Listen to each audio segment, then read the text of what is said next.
So I'm Dr. Alice Brough, and I used to be a pretty integral part of the meat industry. I was a pig vet. After 4 years in that role, I walked away from the veterinary career that I'd trained my whole life for. My pages are blowing away already. Trained my whole life for to blow the whistle on one of the most sordid industries on earth. I think my family thought I would be immediately shot. I thought at the very least I'd be receiving a brick through the window, but I'm still here, so I'm very pleased to be able to share with you today. I've spoken on the activism stage the last couple of years, and I must say it's very comforting to see so many familiar faces. I realise I'm probably lesser known than some of the other speakers on this stage, so though I'm very busy behind the scenes in the movement, I thought I'd take you on a little journey today and kind of strap you in to the wild ride that has been my life so far, to make sure everything I share is in context for everyone and as useful and interesting as possible. In short, I became vegan as a result of working as a commercial pig vet while still doing that job, and then eventually left to become a full-time activist. So there's been some very dramatic change, some very difficult decisions, some interesting coping mechanisms. Since leaving the industry, I've worked with a lot of people and organisations on a huge variety of projects and campaigns, and I try to walk the line as best I can between vegan activist, veterinary professional, and industry insider. But let's start at the beginning. I grew up in rural Derbyshire, and my grandfather was a farmer, so he had arable land and at various points beef, cattle, turkeys, and pigs. And my gramps is superb. He just celebrated his 93rd birthday, thanks to the miracles of modern medicine, which were fighting the impact of his massive animal product intake, with heart attacks beginning in his 40s and quadruple heart bypass surgery. But he's been slim and sporty his whole life. In fact, he went to university with Roger Bannister, who was the man that ran the first 4-minute mile, and Gramps tells me he was faster. But I'm telling you this because my grandpa is who I think of when I see people promoting a carnivore diet, looking outwardly very fit and healthy, because internally they are probably not. Helpfully passed down the generations, I ate a lot of meat. The larger the piece of meat, the more impressive I felt, trying to fit in with a very male-dominant industry, animal agriculture. I was a bit of an arsehole about vegetarians, and yet had a deep affinity with animals since I was tiny. And it wasn't until many years later that the penny dropped on the disconnect between my love for the natural world and the way that I was actually living my life. So you may be wondering what on earth would make someone who loves animals go into the pig industry. From very small, I wanted to be a vet. I think most children do. And in order to realise that dream, I started working on all different types of farms from age 15, all through my school holidays. One of those farms was a large, intensive breed-to-finish pig farm, which I went back to work on for 6 months when I was 18. And I cycled through every job there, so the artificial insemination, the semen collection from the boars, assisting sows giving birth, and I did the litter clipping every day. So I cut the teeth and tails off day-old piglets without anaesthetic or pain relief, tattooed their ears, injected them with iron and preventative antibiotics, and all the other labour involved with pig farming. So why do piglets have their teeth and tails cut off? Now, wild pigs will have around 5 babies, and I read an article the other day that said a sow in Brazil had given birth to 41. So we're cutting off their teeth to prevent facial and udder wounds from fighting over teats, instead of considering what we've done to them genetically. About 3/4 of meat pigs in the UK are tail-docked. At some point, we decided it was okay to hack bits off someone to fit a system of our making. So the problems that we're trying to prevent, which FYI, tail docking does not actually prevent tail biting. It's a vice behaviour induced by stress, the occurrence of which is still catastrophic and very widespread. But these problems are entirely caused by us, yet we're told that pigs are aggressive, that it's a problem behaviour. So anyone who's cuddled a pig at a sanctuary will know that that is utter rubbish.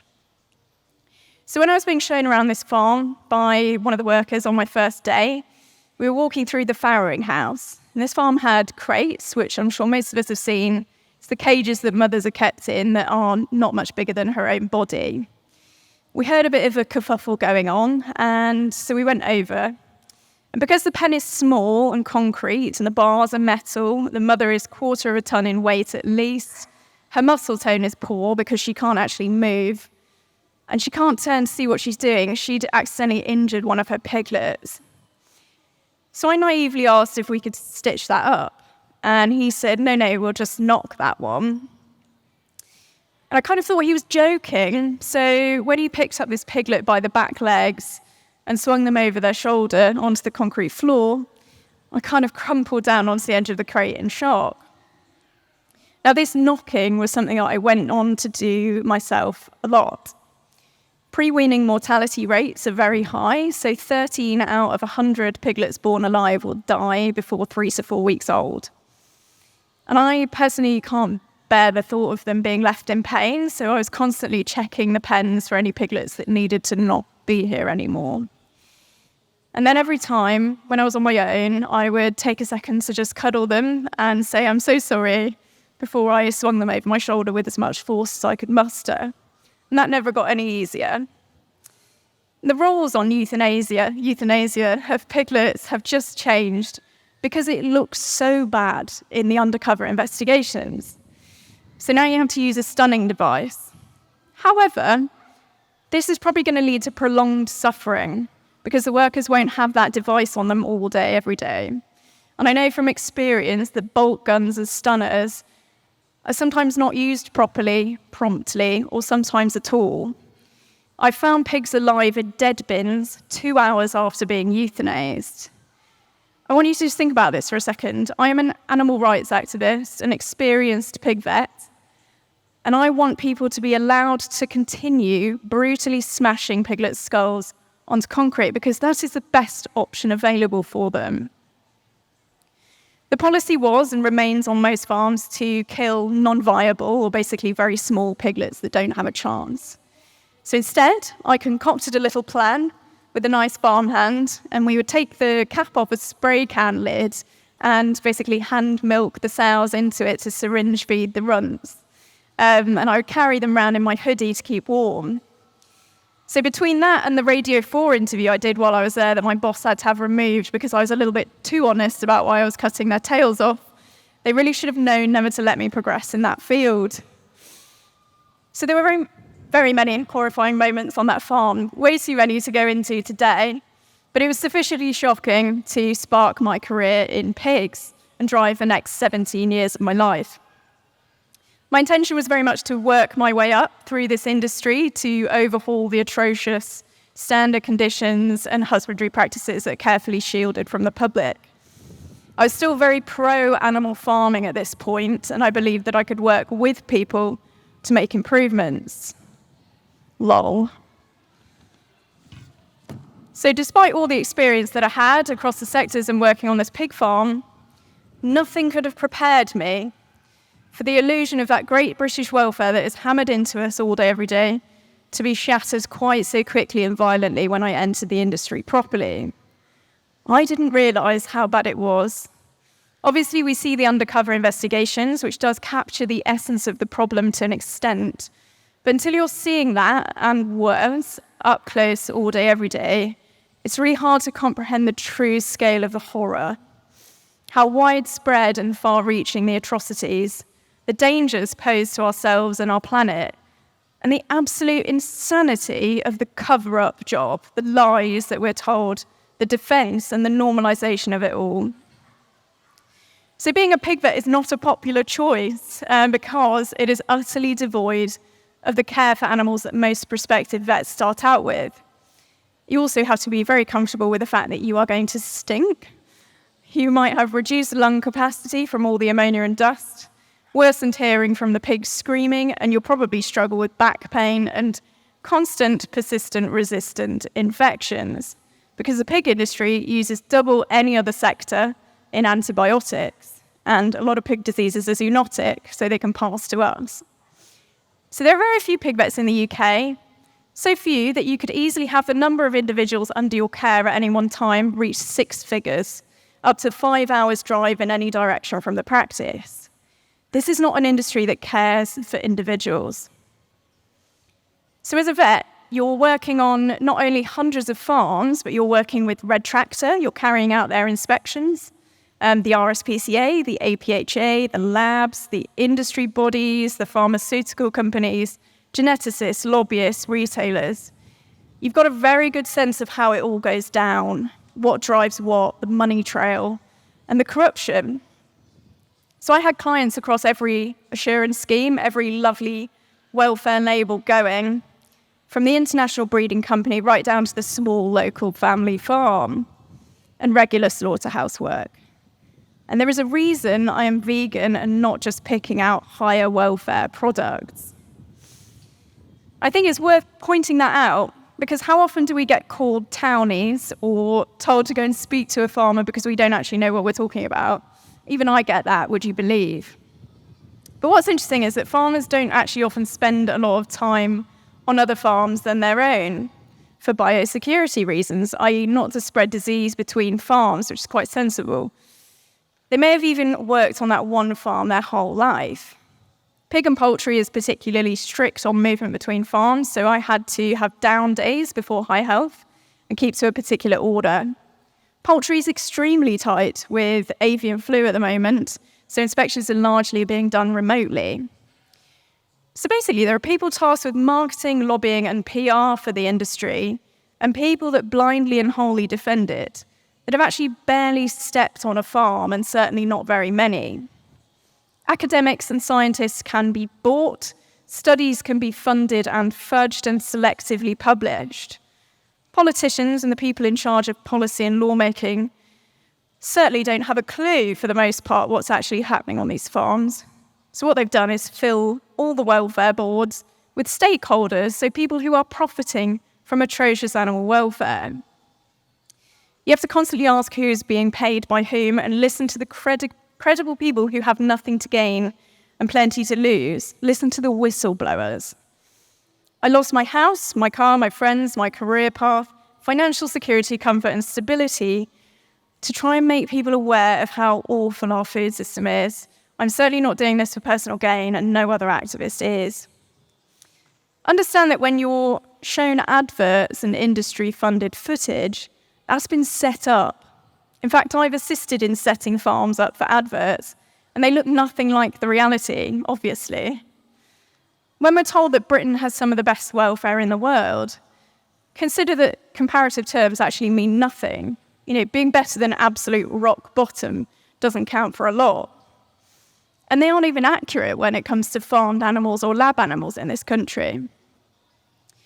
Those who've had the experience I've had know very well that it's not vegan propaganda, the footage hasn't been doctored. They will be embarrassed, ashamed, devastated at some point in their lives, even if it's in their last breath or in the disappointment from their children as they are handed a dying planet. They will know. The atrocities I've witnessed have been at largely pre-arranged visits.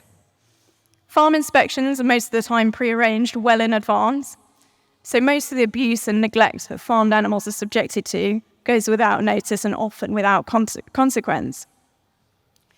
So using the industry's own current mortality figures, beyond the 11.5 million pigs slaughtered in the UK each year, there will be nearly 3 million more that die from neglect, disease, stress, and injury.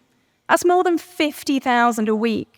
50,000 pigs a week dying in the UK, basically because they're not being cared for properly. For those that don't die before 5 to 6 months old, we do not have an objectively humane way of slaughtering pigs.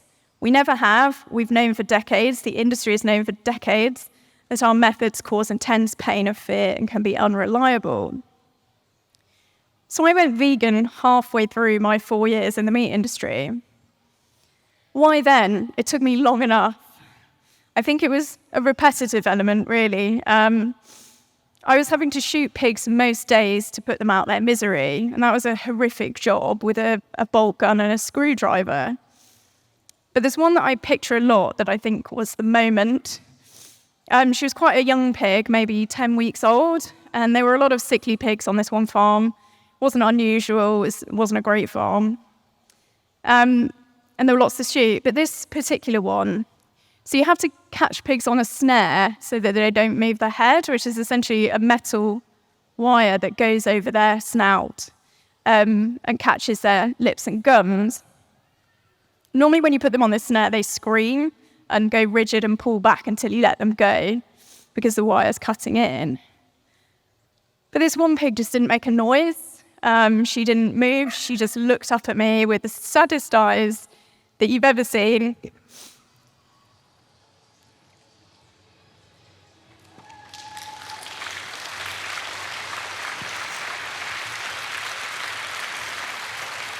Sorry.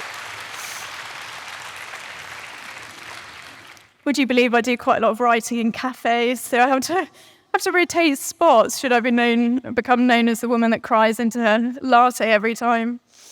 But I can still picture this pig and her sort of pale, emaciated body, and there are just so many, thousands of pigs that I had to deal with in this way. I think when I started to really question and push back was when I was being regularly asked to shoot healthy pigs to perform post-mortem inspections on them, like they were nothing, cutting them open while their hearts were still beating. They were just 5 of thousands of products in inverted commas. They saw it like taking an engine apart to check why it wasn't being as efficient as it could be. And there was nothing really wrong with the pigs, they just weren't getting the production figures that they wanted on their newly built farm facility.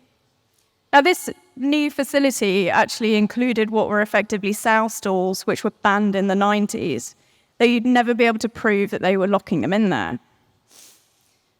There were so many times I got in the car at the end of my visit and I drove out the gate and I just screamed into the void. Sometimes I wouldn't even remember driving home. So in short, the 4 years of witnessing all these atrocities and being part of it left me with PTSD, and sometimes I questioned if what I'd just done was real. Now, I know several farm workers, slaughterhouse workers and vets that have had similar experiences that have gone vegan or at least vegetarian as a result of that work. Everyone else I'm genuinely concerned for. When I initially pulled the plug on animal consumption, I did it as a veganuary to make the whole thing a little bit less offensive to my colleagues and clients. But I have hypermobility syndrome, which is essentially a connective tissue disorder. And that meant I had almost constant pain and swelling in my joints growing up from about age 13. I had quite sausagey fingers on an otherwise lean body, and I couldn't work out why. And then within that 1 month of veganuary, my joint swelling ceased completely after 10 years. So I went vegan for my final couple of years in practice, and that was very interesting in an industry where vegans are lovingly referred to as terrorists. I sat through presentations to farmers and vets on how to avoid being caught out by activists. I witnessed the spitting fury unleashed when an expose dropped. And I heard farmers discussing the 50 grand they'd spent on security to prevent undercover filming, while simultaneously spending nothing on improving the conditions that activists would seek to film. Inevitably, every pig vet has been banned from a farm or two, at one point or another, difference of opinion, whatever. But it was the frequency with which I was being banned from farms for pointing out simple and repetitive issues in the later months of my career that became problematic. So that plan to improve things from the inside was dying a death. And I think I'm probably not the only pig vet that's had a shotgun aimed at them for trying to do their job properly, or felt unsafe in confronting certain people, or knew that some simply wouldn't listen and didn't have to.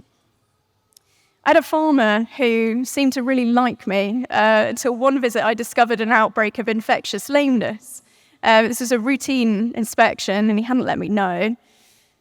But this lameness is very common. In fact, it would be rare not to have lame pigs at some point in a batch. But usually these big outbreaks of disease happen in a closed herd when some sort of stress triggers it off.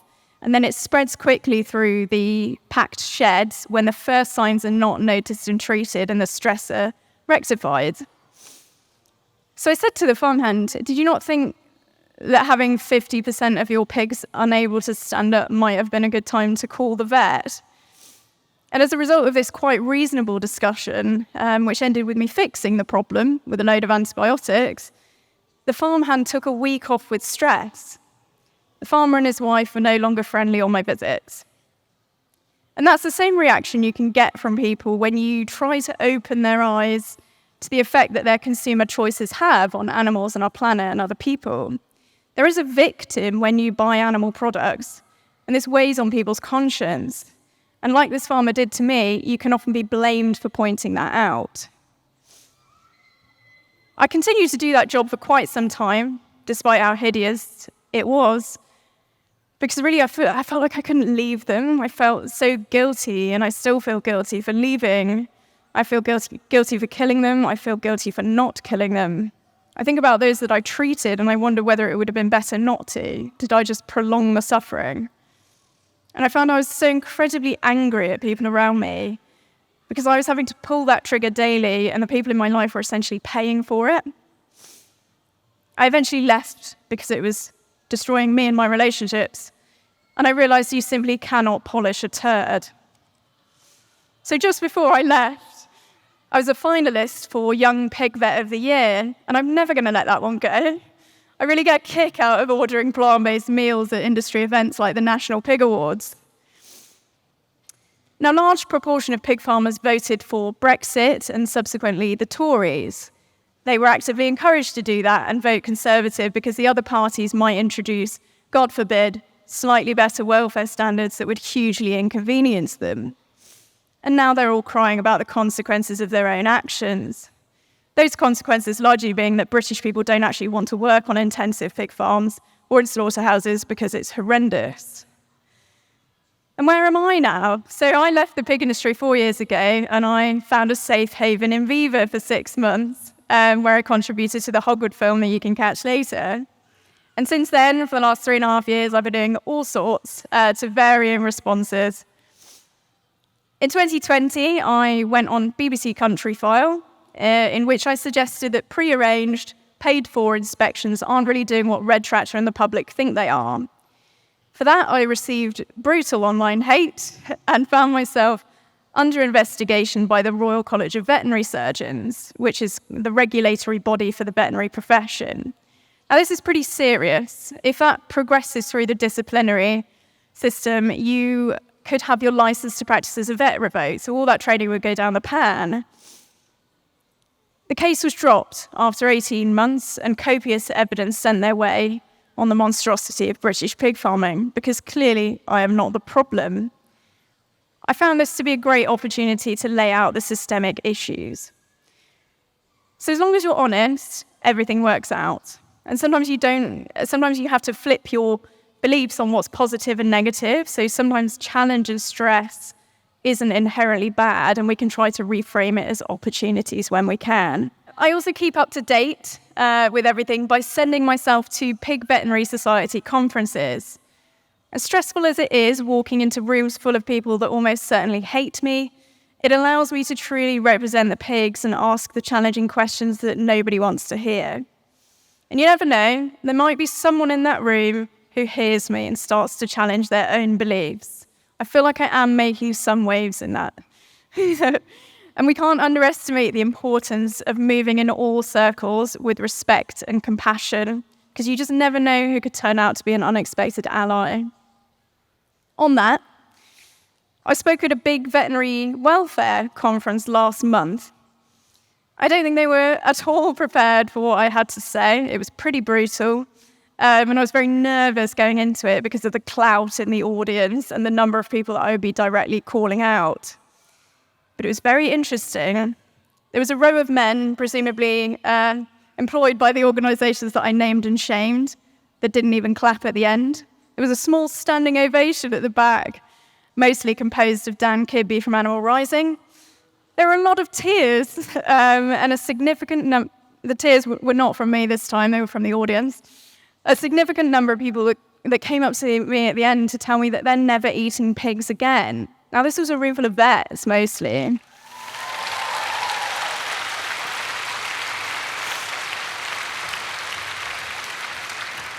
There were a few that said they'd never eat animals again, which was just absolutely joyous.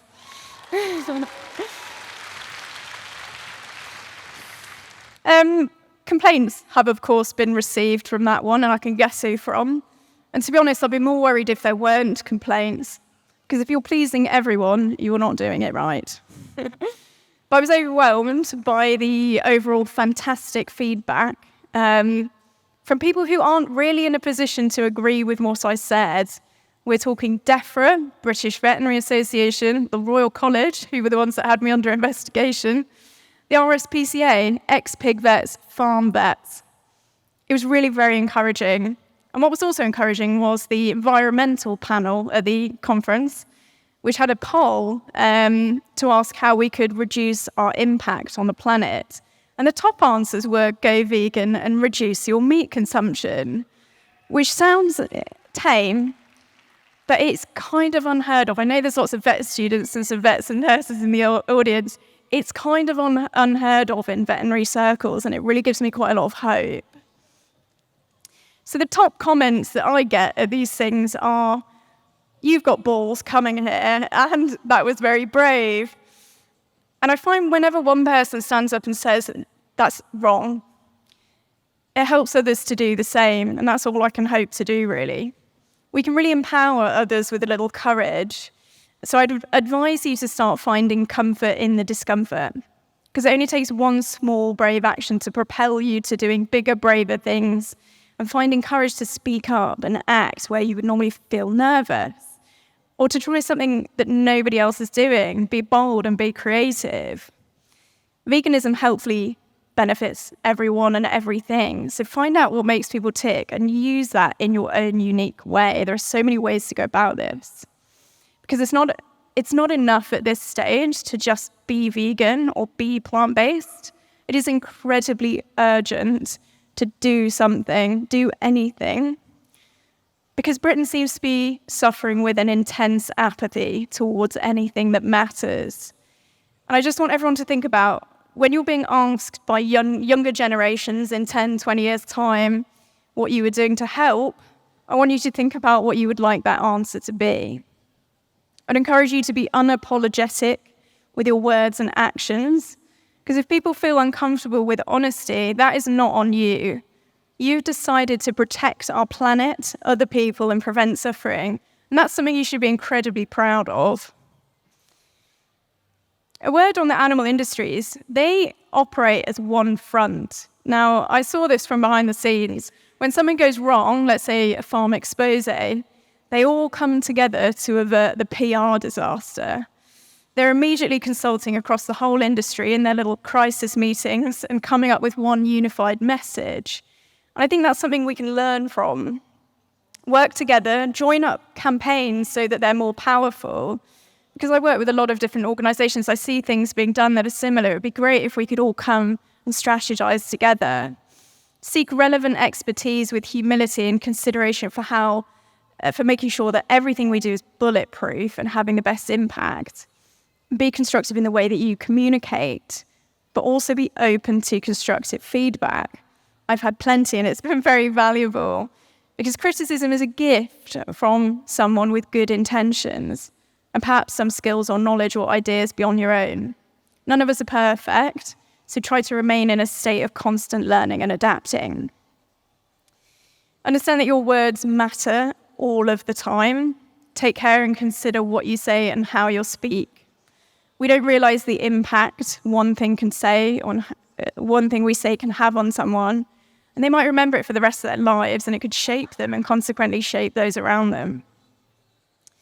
I've personally made some whopping blunders in life because I am human, just like every other person on earth.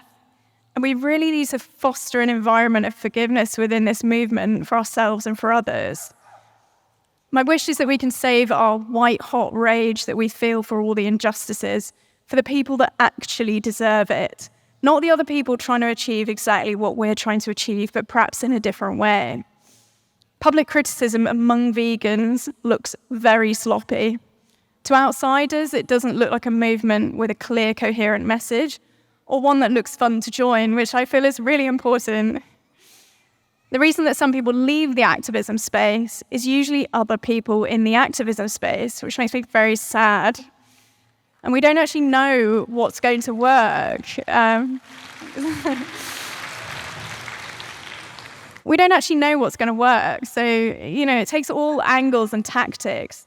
Let people have a go. Obviously, if you see something that's seriously wrong or harmful, then reach out privately if possible. Don't tear each other apart on social media. It's so damaging.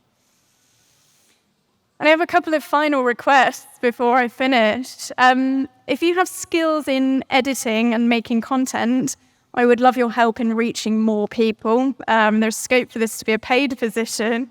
I have an awful lot to share that you won't really find anywhere else. I'm not aware of any other vets that have come out the end of the meat industry and started sharing their experience quite so vocally. But I'm terrible with social media. As some of you who I've received some new followers today, thank you so much, but you will have gone on there and thought, she needs some help, so please help me. I've also put my email up here. I'm available for talks on a huge number of topics related to veterinary science, environment, animals. It's such a broad scope. So do contact me if you're part of an institution or business or organised events. I can give you a blurb that doesn't include the word vegan and then make everyone cry into their lunch. That's my speciality. And I've put my Patreon up here as well in case anyone is in a position to or wishes to support my work. I wrote a little blurb on the website which goes more into what I'm doing, and it explains it on my Patreon as well. But a lot of what I do is unpaid, and quite a lot of it is behind the scenes, so I can't publicly share too much of it. But I've more or less self-funded myself in the last 3.5 years. So if you feel like you want to support, that's up there. And the activists you'll meet this weekend really need your support. We need you actively fighting with us, and we need a community around us. It's so important because sometimes it feels like the whole world rests on your shoulders. And being in hostile environments, very uncomfortable, sometimes dangerous situations, it is a hell of a lot easier if you feel like you've got an army of vegans behind you. And good people give up if they feel alone because it feels absolutely hopeless. It's such a big thing to tackle. It's the animals, the activists, and our planet need your support now more than ever. And I'd like to end with a quote from one of my heroes, a patron of my new Progressive Veterinary Association, Jane Goodall. What you do makes a difference, and you have to decide what kind of difference you're going to make. Thank you very much.